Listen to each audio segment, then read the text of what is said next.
Josh, what's going on, man? It's Dustin from Alt AZ in Phoenix. Hey, how are you? Great, great. Thanks for taking the time to chat with me this afternoon. Yeah, dude, it's good talking to you. So Haven't done I this in forever. I am such a huge fan of you guys. I've been obsessed since the pre-order of Vessel came out, and the first time I heard Holding On to You, I was absolutely hooked.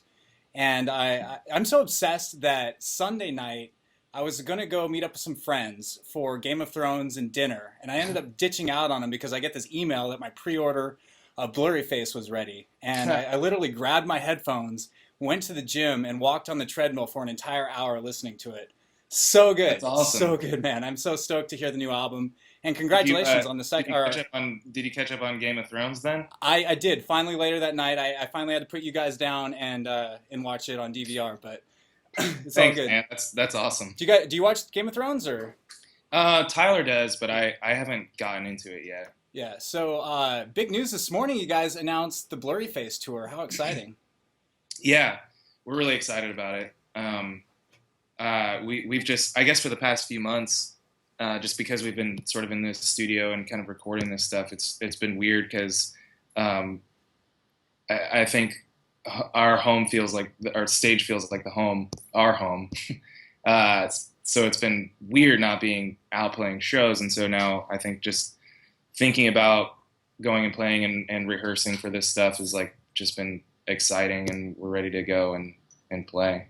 I was lucky enough to catch you guys at the Chipotle Cultivate Festival when you were here a few weeks back.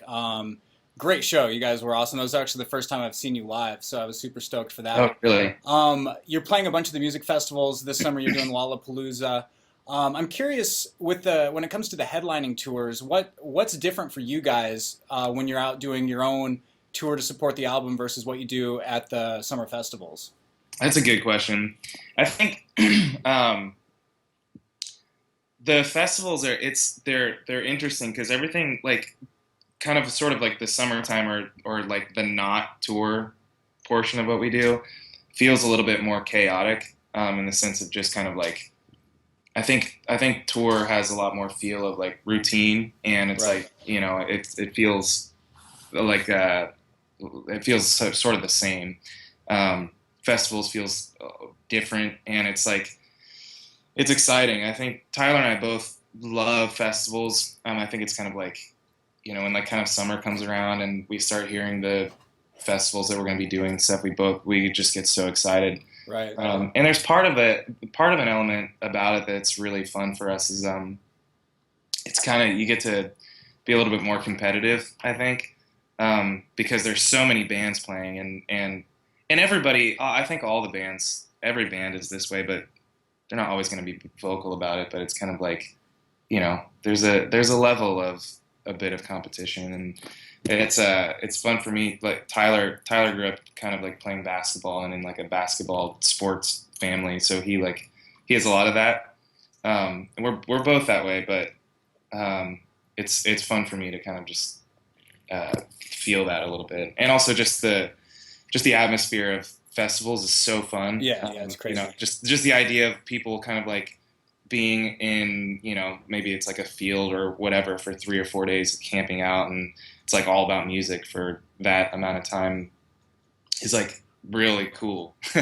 um, so it's just the idea of shutting off the world and being a part of this like whole music thing is such a cool thing.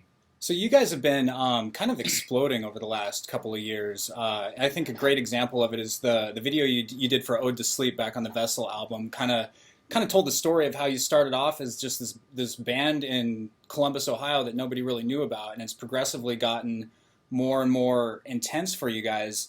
At what point did you realize that this was going to be big?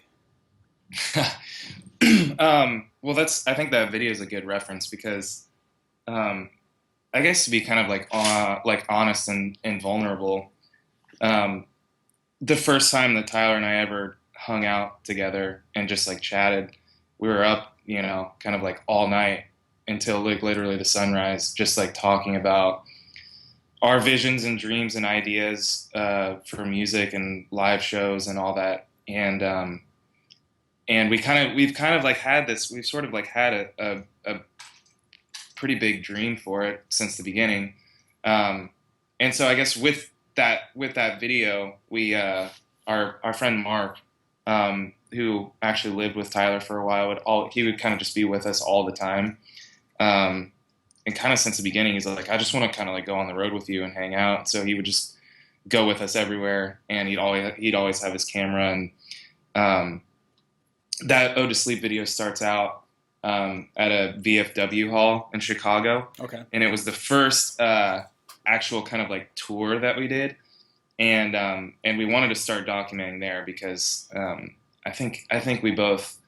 It's like kind of weird to talk about, but I think we both just like, I guess, at least hoped that something would happen, and to start out with that footage there, and then capture kind of what goes on from there, and see if it goes somewhere, see if it grows, would be an interesting kind of storyboard type thing. And so I don't know. I guess it was kind of from the first time that Tyler and I hung out.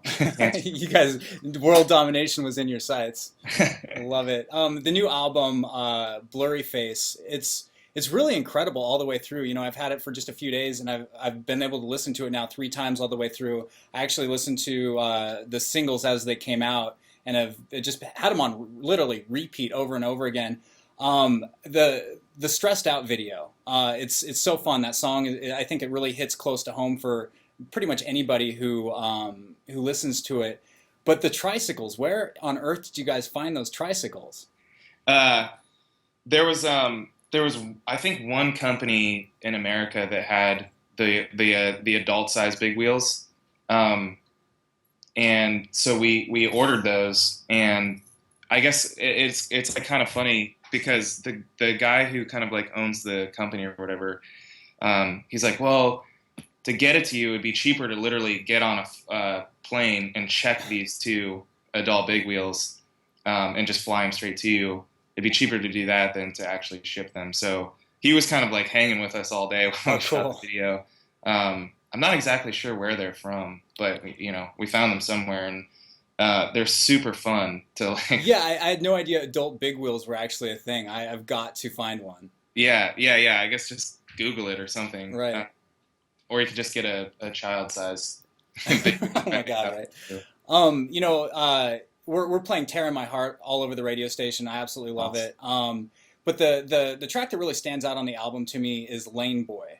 It's talking about heartless music that's out there that seems to be very common. And I get the feeling that you guys in your new success are having to find that balance between what sells really well, the poppy songs on the radio, versus maintaining your artistic integrity. Is that a challenge as you get more successful? Yeah.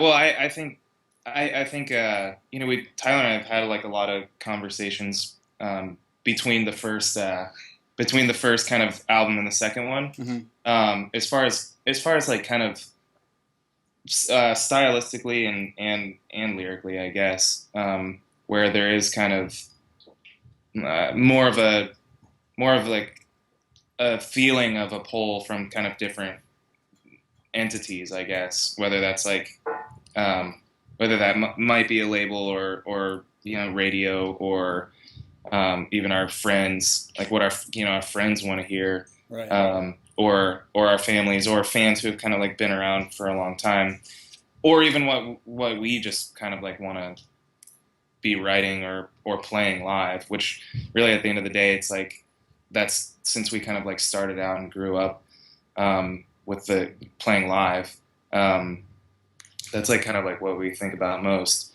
But yeah, I think the idea is interesting, kind of like going from a first album to a second one, and having some kind of trajectory or forward motion, and seeing what that looks like. So, what are you doing? So somebody's just playing a video in the background. I actually have like 5 people just watching me right now. Watching. That's got to be so awkward. So yeah, awkward. It's awkward. Hi, everybody. Yeah, he says hi.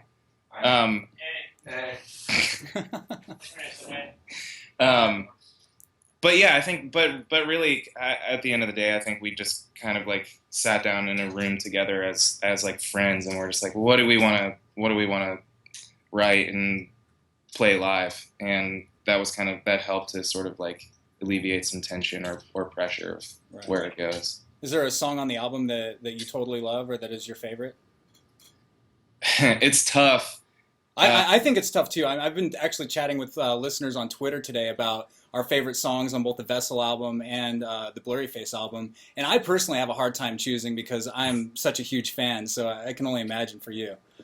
Yeah, it's also interesting because it's like there's like this like dynamic between playing songs and then listening to songs, because I still listen to the album. But I think right now, and because Tyler and I were just rehearsing yesterday for a while, and Heavy Dirty Soul is so fun to so play. Good. First song on the album is so good. Thank you. Yeah, I think that might be my favorite right now. Yeah, love it. Well, I'll let you go. I know you're busy. You got things to do. Comerica Theatre, October 13th here in Phoenix. Tickets go on sale Friday at 10 a.m. Exclusive AltAZ pre-sale on Thursday for members of the street team. They can sign up on altaz933.com. Dude, best of luck to you guys with the tour this summer, and I hope the album becomes #1. I think you guys are absolutely incredible. So happy to be playing you on the radio finally. I think we should have been playing you on the radio with the Vessel album. So I'm super stoked for you guys, and I can't wait to see you on your tour. Thanks, man. Thanks for playing our songs and liking them, and that means a lot. So we'll be there October 13th, and I hope to see you. Definitely, man. Thanks again. Yeah, thank you. Bye-bye. See you, man.